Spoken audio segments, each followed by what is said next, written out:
아멘. 우리 창세기 35장 3절 말씀 우리 함께 보겠습니다.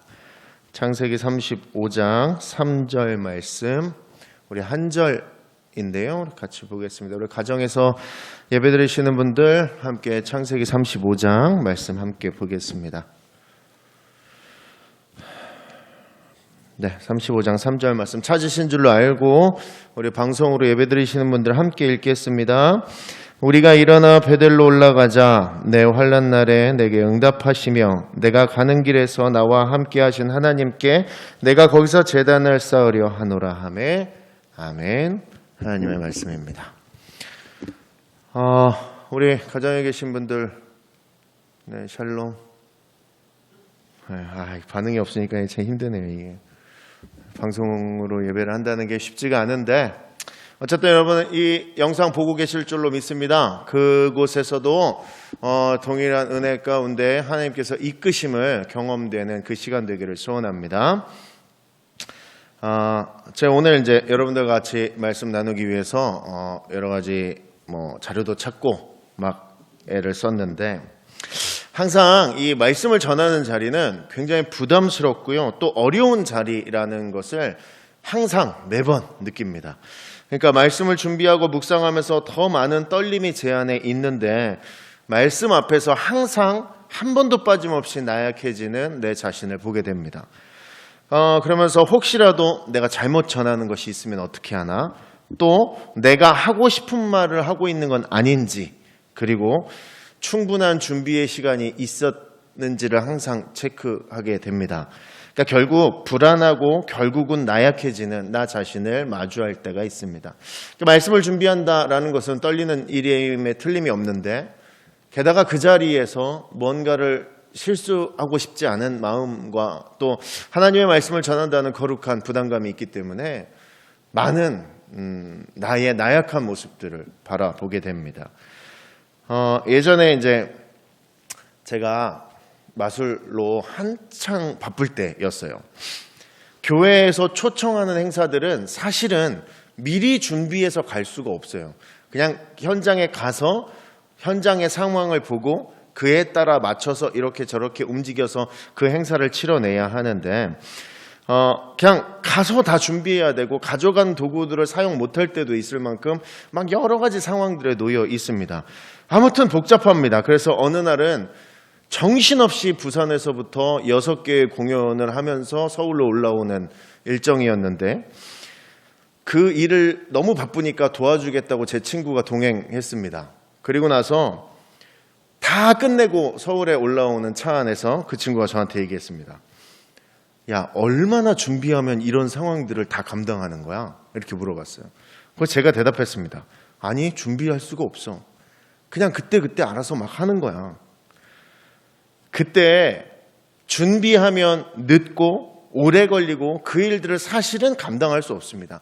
계획하고 준비하면 그것들을 다 감당할 수 없죠. 가서 부딪히고 해결을 위해서 5만 가지 일과 생각과 아이디어 막 계속해서 움직여야 그 일들을 감당할 수 있다라는 거죠.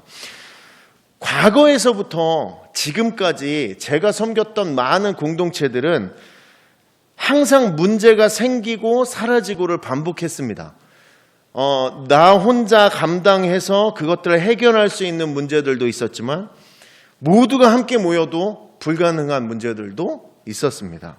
그래서 쉬지 않고 공동체 안에서 문제가 생기고 사라지는 모습들을 저는 보면서 계속해서 목회했었습니다. 그러니까 사실 여러분들 문제라는 것들이 미리 준비를 해둘 수 있는 것도 아니고 느닷없이 나타나는 게 문제인데 그래서 문제를 만나면 일단 당황하기 마련입니다. 놀라기 마련이고 이걸 어떻게 해야 되나 몰라서 가만히 있게 되는데요.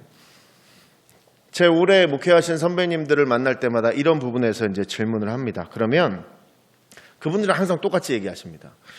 준비되고 적응하고 나면 사역이 끝나 있을 거다라고 얘기하세요. 무슨 얘기냐면 완벽하게 준비해서 뭔가를 한다는 건 불가능하다라는 것이죠. 그래서 그냥 그 일들이 다가올 때 그것들을 감당해내는 그것이 어찌 보면 목회이고 사역이지 않겠냐라고 이야기하시는 우리 선배님들이 계셨습니다. 그래서 설교를 그렇게 했으면 이제는 말씀 앞에서는 좀 간단하고 편안한 마음이 좀 있어야 하는데 아니고 항상 말씀 앞에 섰을 때 나약해지는 나 자신을 보는 그 마음이 답답하고 한심하게 느껴졌습니다. 도대체 얼마나 성장해야 내가 말씀을 전하는 자리에서 부담스럽지 않을까라는 생각을 계속해서 했는데요. 지금은 내가 말씀 앞에서 나약해지는 것이 너무 감사합니다. 하나님의 말씀을 전한다는 자리에 서 있다는 그 감사가 일단 크고요. 나의 나약함이 오히려 은혜로 사용되어지고 있다는 것을 내가 느낄 때마다 너무너무 감사합니다. 여러분, 사람들은요, 자신에게 부족한 것에 대한 이유를 찾아요. 모든 사람들은 항상 부족하지 않게 해달라고 기도를 하고 자신의 나약함을 주변에서 아는 것에 대해서 굉장히 두려워합니다. 그래서 이것은 죄에 대한 얘기를 하는 것이 아니고요. 인간으로서의 나약한 자신을 바라보는 것, 그것에 대해서 얘기하는 겁니다. 그래서 인간은 자신의 나약함을 가리는 것을 당연하게 생각하고요. 그것들을 가리려고 애를 쓰고 살아갑니다. 나라의 이런 문제 가운데서 예배의 영상을 켜시고 자리에 앉아서 그 예배에 집중하려는 여러분들의 지금 그 모습들이 이미 은혜로 작용하고 있을 겁니다. 제가 무슨 얘기하고 있는 거냐면 여러분들이 그 자리에서 예배를 드리기 위해 존재하고 계신 것만으로 은혜를 경험하실 거다라는 건데, 이건 왜 그러냐면 아기를 낳아서 키워보신 분들은 아시겠지만 아기는 아무것도 못하고 무지하게 나약하기 때문에 그냥 가만히 있는 존재죠. 그런데 그 아이가 있는 것만으로도 기쁨이고 은혜인 것을 우리가 살아보셔서 다 깨닫고 계실 겁니다. 그래서 오늘 이 예배를 가정에서 함께 하겠다고 마음먹고 자리 잡고 앉으셨다면 그것만으로도 또한 여러분의 삶에 은혜로 작용하는 귀한 일이 될 것입니다. 여러분, 오늘 말씀에 대해서 이제 여러분들과 나눌 건데, 오늘 창세기 말씀이고요. 여기에는 힘없고 나약한 아버지의 모습이 등장합니다. 간단한 이야기를 좀 드리면 이런 이야기입니다. 히위 족속의 추장인 세겜이라는 사람이 야곱이라는 사람의 딸 디나를 보고 마음에 들었습니다. 그래서 고백도 하고 선물도 하고 데이트도 하고 뭐 이런 과정을 거쳐야 되는데 그런 과정을 거치지 않고 그냥 욕보이고 맙니다. 근데 진짜로 좋아하긴 했나 봐요. 왜냐하면 34장 3, 4절에 보면 이렇게 되어 있습니다. 그 마음이 깊이 야곱의 딸 디나에게 연연하며 그 소녀를 사랑하여 그의 마음을 말로 위로하고 그의 아버지 하몰에게 청하여 이르되 이 소녀를 내 아내로 얻게 하여 주소서 하였더라. 아무튼 사랑을 표현하는 방법에 있어서 정상적이진 않았지만 아무튼 사랑했던 것 같습니다. 근데 여기서 더 정상적이지 않은 야곱의 모습이 드러납니다. 야곱은 아버지인데 5절에 이렇게 되어 있습니다. 야곱이 그 딸 디나를 그가 더럽혔다 함을 들었으나 자기의 아들들이 들에서 목축함으로 그들이 돌아오기까지 잠잠하였고, 야곱은 아들들이 올 때까지 잠잠하였습니다. 잠잠할 상황이 아닌데 잠잠했습니다. 딸이 지금 어려운 일을 겪고 왔는데 잠잠할 수 있는 마음이 어디서 나왔는지 모르겠지만 하여간 지금 상황이 그렇습니다. 아들들이 와서는 할례받지 않은 민족에게 시집 보낼 수 없다라고 얘기하니까 히위족 속의 하몰이라는 지도자가 히위족 속의 할례를 받도록 지시합니다. 할례로 인해서 전투력이 뚝 떨어진 그 상황에 34절 25, 27장에 이렇게 되어 있습니다. 제3일에 아직 그들이 아파할 때에 야곱의 두 아들 디나와 오라버니 시므온과 레위가 각각 칼을 가지고 가서 몰래 그 성읍을 기습하여 그 모든 남자를 죽이고 칼로 하몰과 그의 아들 세겜을 죽이고 디나를 세겜의 집에서 데려오고 야곱의 여러 아들이 그 시체 있는 성읍으로 가서 노략하였으니 이는 그들이 그들의 누이를 더럽힌 까닭이라. 다 죽이고 노략질까지 해서 온 아들들, 그러면 야곱이면 혼내줄 법도 한데 이상한 말을 합니다. 30절입니다. 야곱이 시므온과 레위에게 이르되 너희가 내게 화를 끼쳐 나로 하여금 이 땅의 주민 곧 가나안 족속과 브리스 족속에게 악취를 내게 하였도다. 나는 수가 적은즉 그들이 모여 나를 치고 나를 죽이리니 그러면 나와 내 집이 멸망하리라. 너네 잘못했다라고 얘기하지 않고요. 야, 이제 우리 죽게 생겼어. 어떡해? 라고 얘기하는 거예요. 아버지가. 아버지로서의 권위가 너무 없어진 상황이죠. 야곱의 걱정은 지금 자신이 죽고 자신의 집안이 망할까 봐 걱정하고 있는 겁니다. 아버지가 하는 걱정치고는 너무 초라하다라는 것이죠. 힘없는 아버지였고 아들들에게 권위가 없는 아버지였으며 문제 앞에서 나약해 보이는 아버지였습니다. 아버지로서 권위가 전혀 없는 상황이죠. 딸이 어려움을 당하고 아들들은 사람을 죽이고 노략질을 하고 왔는데 문제를 해결하는 적극적인 모습을 보여주기는커녕 오히려 자신의 안위를 걱정하고 있는 모습을 보여주고 있다는 것이죠. 근데 여러분 34장에서 이 사건이 막 진행되어져 가는 과정에 등장하지 않는 분이 계신데 그쵸? 하나님이 등장하지 않으십니다. 이 사건이 막 진행되어는 과정에서 하나님을 염두에 두고 있는 사람이 없어요. 하나님이 등장하지 않습니다. 그냥 주어진 상황에 철저하게 인간적인 법으로 움직이고 서로 자기 입장만을 얘기하고 자기 감정이 중요했으며 누가 봐도 세상의 법대로 움직이고 있는 사람들을 보게 됩니다. 히위 족속도 진심이었고 야곱과 야곱의 아들들도 진심이었습니다. 하지만 하나님은 이 사건에 등장하지 않으십니다. 여러분, 사람이 나약해졌다는 건 하나님을 찾고 있지 않다라는 것입니다. 하나님을 찾지 않고 하나님께 의지하지 않고 살아가는 순간 내가 나약해진 순간이다라는 것이죠. 우리가 잘 아는 신약의 바울 선생님도 나약한 순간을 보이십니다. 고린도후서 12장 7절 8절에 이런 말씀이 있습니다. 여러 계시를 받은 것이 지극히 크므로 너무 자만하지 않게 하시려고 내 육체의 가시 곧 사탄의 사자를 주셨으니 이는 나를 쳐서 너무 자만하지 않게 하려 하심이라. 이것이 내게 떠나가게 하기 위해서 내가 3번 주께 간구하였더니. 무슨 얘기예요? 바울 몸에 아픈 병이 있는데 그것들을 해결하기 위해서 하나님께 기도했대요. 근데 바울의 육체에 가시가 있었는데 그 병이 기도해도 낫지 않았다는 거예요. 왜 안 나았어요? 이렇게 물어보면 기도가 왜 응답되지 않았죠? 라고 물어보면 뭐라고 대답해요 다들? 첫 번째로 제가 죄가 많아서. 바울이 죄가 많을 리는 없잖아요. 그죠? 바울이 죄인 중에 괴수라고는 했지만 바울은 예수님처럼 살았던 사람입니다. 바울이 죄가 많다 그러면 저는 뭐가 되나요? 그 바울이 병이 낫겠다 하는 믿음이 부족해서 그 응답이 되지 않았다 그러면 바울처럼 믿음이 충만한 사람이 어디 있어요? 날마다 충만한 삶을 살았고 바울 선생의 믿음이 부족했다 그러면 도대체 믿음이 좋은 사람이 누가 있겠습니까? 그러면 왜 바울의 기도가 들어지지 않았을까요? 정말 예수님처럼 살았던 그 사람인데. 고린도후서 12장 9절 10절 이 그 해답입니다. 나에게 이르시기를 내 은혜가 내게 족하도다. 이는 내 능력이 약한 데서 온전하여짐이라 하신지라. 그러므로 도리어 크게 기뻐함으로 나의 여러 약한 것들에 대해서 자랑하리니 이는 그리스도의 능력이 내게 머물게 하려 함이라. 그러므로 내가 그리스도를 위하여 약한 것들과 능욕과 궁핍과 박해와 곤고를 기뻐하노니 이는 내가 약한 그때에 강함이라 라고 되어 있습니다. 여러분, 하나님이 직접 말씀하십니다. 하나님의 은혜가 이미 족하기 때문에 약하다 생각하는 그 부분에서 하나님의 능력이 강해지고 완전해진다라고 이야기하십니다. 우리들의 삶에 모자란 점과 부족한 점이 보이십니까?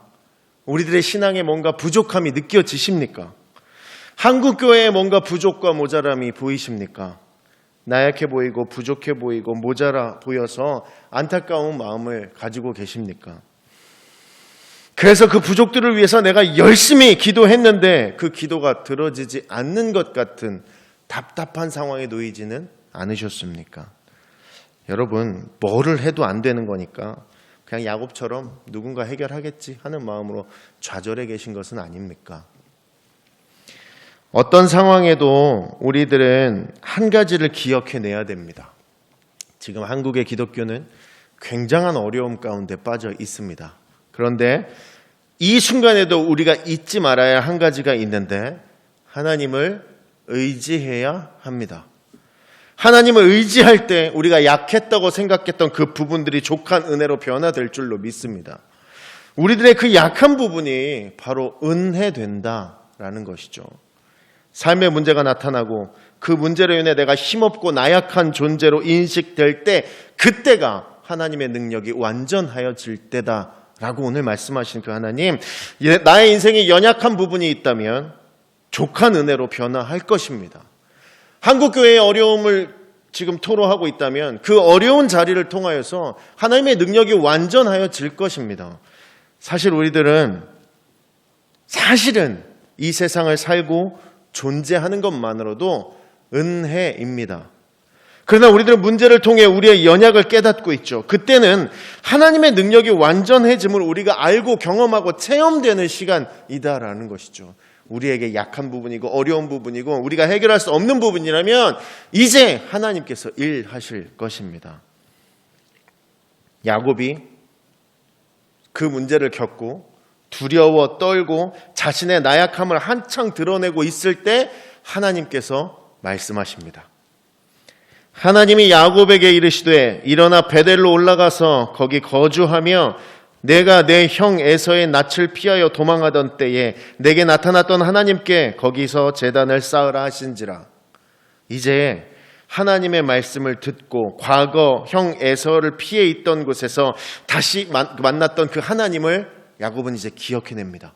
하나님의 말씀을 통해서 이제 문제의 해결책을 눈앞에서 만나게 됩니다. 하나님의 말씀대로 움직이고 그 말씀을 다 준행하려고 노력합니다. 이제는 아버지로서 어른으로서 문제의 해결자로서의 역할을 감당해내기 시작했다라는 거죠. 뭐 때문에 그래요? 하나님의 말씀으로 시작되었다라는 거예요. 하나님의 말씀으로 그 모든 것들이 이루어지기 시작했습니다.